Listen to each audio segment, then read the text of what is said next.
Nous avons Madame le ministre sur notre plateau. Elle va nous expliquer tout cela de façon vraiment compréhensible parce qu'il y a beaucoup de chiffres qui ont été évoqués. Vous allez nous les détailler ici. Que signifie tout d'abord le concept filet socio-productif? Le concept filet socio-productif, c'est un ensemble d'actions d'aide ou d'actions sociales pour les personnes vulnérables, non contributives. Donc ça permet aux ménages les plus vulnérables d'atteindre le niveau minimum de consommation et de pouvoir satisfaire les besoins essentiels. Les filets sociaux, comme l'a dit le reportage, c'est 36 000 francs chaque 3 mois sur 3 ans. Mais on n'a pas que le transfert monétaire. Les filets sociaux sont accompagnés par des mesures qui permettent aux bénéficiaires de recevoir des formations en activités génératrices de revenus, formation sur le budget familial, formation en compétences de vie et des formations pour les AVEC. D'accord. Et puis ces 36 000 francs tous les trimestres, c'est non remboursable? Non remboursable. D'accord. Et est-ce que...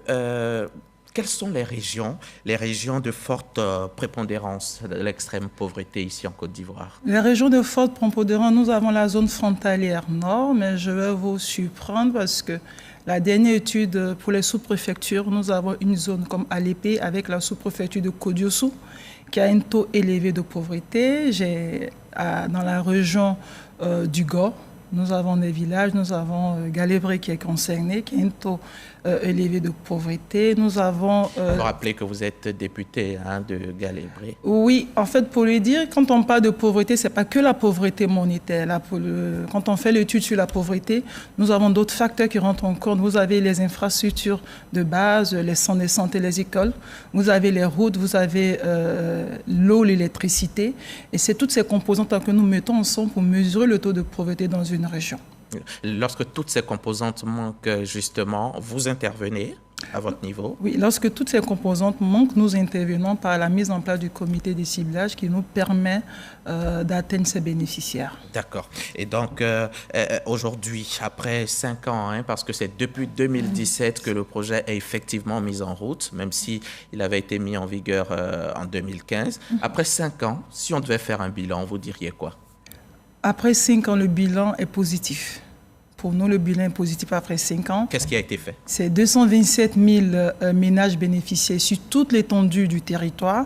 C'est vrai que le programme en lui-même, il est plus adressé pour les ménages les plus vulnérables. Mais en Côte d'Ivoire, le président a bien voulu que ce programme-là s'étende sur toutes les régions. Donc, sur toutes les 31 régions en Côte d'Ivoire, nous avons le programme des filets sociaux, 227 000 ménages. Nous avons, selon l'enquête d'évaluation de l'INCA, nous avons 78% des bénéficiaires sortis de la précarité. Nous avons 7 enfants sur 10 qui ont des extraits de naissance parce que le programme adresse aussi la question de la formation et la sensibilisation à la vaccination et à l'extrait des naissances. D'accord. 227 000 ménages donc déjà touchés. Déjà touchés. Et à terme, vous devez en toucher combien? À terme, d'ici 2025, atteindre les 300 000 ménages. 300 000 ménages. Comment ils sont éligibles? Comment vous désignez les ménages qui doivent percevoir cette aide? Nous avons 2 types de ciblages. Nous avons les ciblages en zone rurale et en zone urbaine. En zone rurale, c'est la communauté elle-même qui désigne le ménage vulnérable. Nous avons la mise en place du comité qui est composé du chef de village, les guides religieux, les chefs de communauté, la présidente des jeunes, la présidente des femmes, le président des jeunes, qui se mettent ensemble pour désigner qui est pauvre, qui ne l'est pas, sous le regard vigilant du corps préfectoral. D'accord. Qui peut être considéré comme extrême pauvre? Ça, c'est ce qui désigne. C'est ce qui désigne, voilà. Qui peut être considéré comme vivant dans l'extrême pauvreté. C'est la communauté qui désigne. Ça, c'est en zone rurale. Ça, c'est en zone rurale. En ville, on ne peut pas le faire pareil qu'en ville, parce qu'en ville, nous avons l'administration qui est présente. Donc, vous avez le corps préfectoral en tête, ensuite la mairie qui intervient. Vous avez les différents responsables dont les ministères interviennent sur le volet social. Donc, vous avez le ministère de la Femme, le ministère des Affaires sociales, vous avez le ministère en charge de la lutte contre la pauvreté. Vous avez le ministère de la Santé pour les centres sociaux et d'autres directions. C'est un comité de ciblage qui intervient. Ce n'est pas le ministère qui désigne qui est pauvre. Le ministère ne met qu'à disposition les différents mécanismes pour permettre d'identifier qui est pauvre. Pour permettre d'identifier. Et au démarrage en 2017, jusqu'à très récemment, il s'agissait encore d'un projet. Et aujourd'hui, on parle de programme. Pourquoi cette mutation déjà et quelles en sont les nouvelles orientations? On parle de programme parce que le président de la République a voulu que ce projet-là soit dans la durée. Pour qu'il soit dans la durée, il fallait que nous passions le cap de projet à programme. Aujourd'hui, c'est un programme. La différence est que dans le projet, nous avions que les transferts monétaires et les mesures d'accompagnement et la mise en place des fondements du régime social unique. Dans le programme, nous aurons l'opérationnalisation du régime social unique qui va nous permettre un meilleur ciblage des populations vulnérables. Ce ne sera plus adressé aux communautés, mais ce ciblage nous permettra d'identifier les ménages vulnérables. Ensuite, nous avons le renforcement de la synergie d'action de tous les programmes sociaux en Côte d'Ivoire. Et le dernier, c'est le mécanisme opérationnel pour la réponse au choc. D'accord. Et aujourd'hui, le registre social unique, c'est ce document-là qui va permettre de connaître en Côte d'Ivoire quels sont les ménages qui sont vraiment pauvres, extrêmement pauvres, les plus vulnérables. D'accord. Et ça doit être mis en œuvre quand, ce registre? Fin décembre 2022. 2022. À côté des filets sociaux productifs, il y a un nouveau concept qui a vu le jour, les AVEC. Walter Amadou Ouattara en parlait tout à l'heure dans le reportage à Somme 1. Ce sont les associations villageoises d'épargne et de crédit. Qu'est-ce que c'est exactement? Les AVEC, comment j'aime le dire ou appeler, ce sont les banques villageoises. Pour moi, c'est une banque villageoise. Les AVEC permettent aux ménages bénéficiaires, mais maintenant, c'est pas que les ménages bénéficiaires des filets sociaux. Nous avons, le gouvernement a demandé que nous les tendions à d'autres ménages qui veulent bien intégrer. Les AVEC, c'est l'association villageoise d'épargne des crédits, comme vous l'avez dit. Nous arrivons dans un village, nous faisons la sensibilisation sur l'importance de l'AVEC. Donc, les bénéficiaires se mettent par groupe de 20 ou de 30. Ils sont formés aux outils qui sont les prêts, le remboursement et la solidarité. Une caisse de l'AVEC est composée de 3 parties. La caisse épargne, la caisse solidarité et la caisse prêt. Pour permettre aux bénéficiaires d'être tous sur la même longueur d'onde, nous n'allons pas au-delà de 5 parts. La part de 500 francs. Ou de 1000 francs. Mais nous ne partons pas au-delà parce que nous sommes en zone rurale.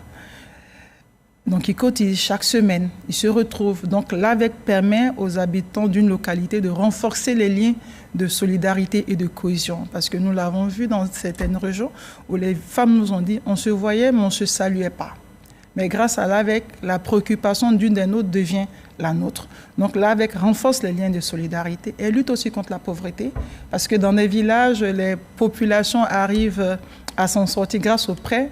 Le taux du prêt est fixé selon les bénéficiaires. D'accord. Et est-ce qu'une fois sorti du projet filets sociaux, vous avez la garantie que les personnes ne retombent pas dedans? Oui, nous avons la garantie que les personnes ne retombent pas dedans parce que les agents communautaires continuent de faire ce suivi-là auprès des ménages bénéficiaires pendant 6 mois. Une sorte de service après-vente pour que les bénéficiaires ne retombent pas dans l'extrême pauvreté. Oui, nous mettons en place tout un mécanisme pour nous assurer qu'en cas de choc, les bénéficiaires ne vont pas retomber dans la précarité. Dans la précarité.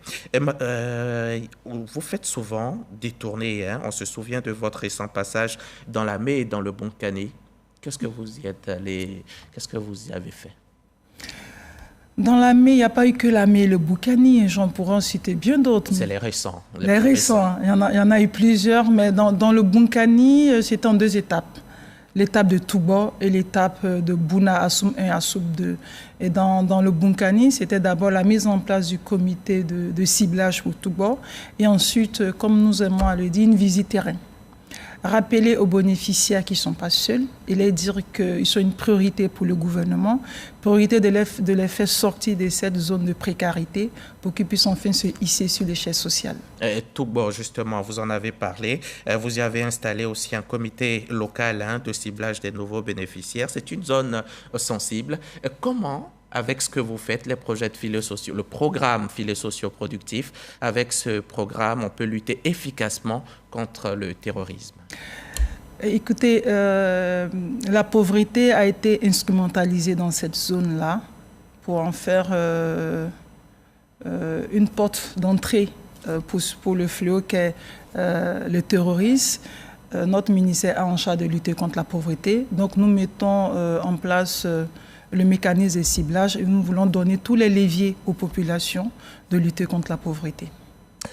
Madame le ministre, l'actualité, c'est aussi les pluies abondantes qui tombent sur Abidjan depuis quelques jours et qui font malheureusement de nombreux dégâts, des morts, malheureusement. Comment vous venez en aide aux populations sinistrées? Est-ce qu'il y a un lien entre filets socioproductifs et ces inondations-là? Je ne ferai pas de lien entre filets sociaux et inondations. Je ferai plutôt un lien entre ministère de la solidarité, de la lutte contre la pauvreté et les inondations. Nous avons en charge d'apporter la solidarité du gouvernement aux populations victimes de choc, ce que nous faisons lorsque nous faisons face à une inondation. En cas de décès, le gouvernement apporte une contribution, comme on le dit en langage ivoirien, pour dire aux familles endeuillées. Lorsque nous avons des blessés, le ministère fait la prise en charge des blessés. Et si dans cette zone, cela nécessite un recasement des ménages, le ministère fait une contribution pour amener ces familles-là à trouver un autre logement. D'accord. Et cela se fera bientôt à Bingerville, où nous aurons mardi la cérémonie de don du gouvernement aux populations de Bingerville. On se souvient en tout cas, en 2019, le programme avait été inscrit comme l'une des 12 mesures phares à impact large et rapide du PS-Gouv. Madame le ministre, avant de vous laisser repartir, dites-nous un peu plus sur ce concept qui est tant apprécié, dont on parle tant, le dimanche de la solidarité. Et dites-nous un peu plus, qu'est-ce que c'est? Le dimanche de la solidarité, pour dire à la population ivoirienne que le ministère de la solidarité, ce n'est pas qu'un ministère pour dire Yako à la population ivoirienne. Nous devons partager les joies et les peines des populations et nous avons instauré ce dimanche de la solidarité, la sous l'égide du Premier ministre, pour vivre les joies avec les populations, pour que la solidarité n'est pas que préventive. Nous avons la solidarité préventive, participative et agissante, pour faire en sorte que la solidarité soit une des valeurs sûres de la nation ivoirienne. Vous n'allez pas vous limiter qu'aux condoléances, les Yako? Non, c'est ça. Nous n'aurons pas que des Yako. Je ne vais pas vous dire ce qui se passera dimanche prochain, mais nous irons dimanche prochain dans des familles, mais pas pour des Yako. D'accord. Merci, Madame le ministre. Merci, M. Hamza. Merci beaucoup. Merci d'être venu. Miss Belmonde Dogo, merci d'avoir accepté notre invitation. Je rappelle que vous êtes venu nous parler du programme des filets sociaux productifs, ce programme qui donne le sourire aux ménages vivant dans l'extrême pauvreté. Merci encore d'être venu et bon retour chez vous et surtout, bonne continuation. Merci aussi à vous, chers téléspectateurs. Merci d'avoir suivi cette édition et j'espère que vous avez aimé, vous en avez appris beaucoup. Nous, en tout cas, nous avons pris grand plaisir à vous la présenter. Bon dimanche et à mardi à 13h, je serai encore chez vous si vous le voulez bien.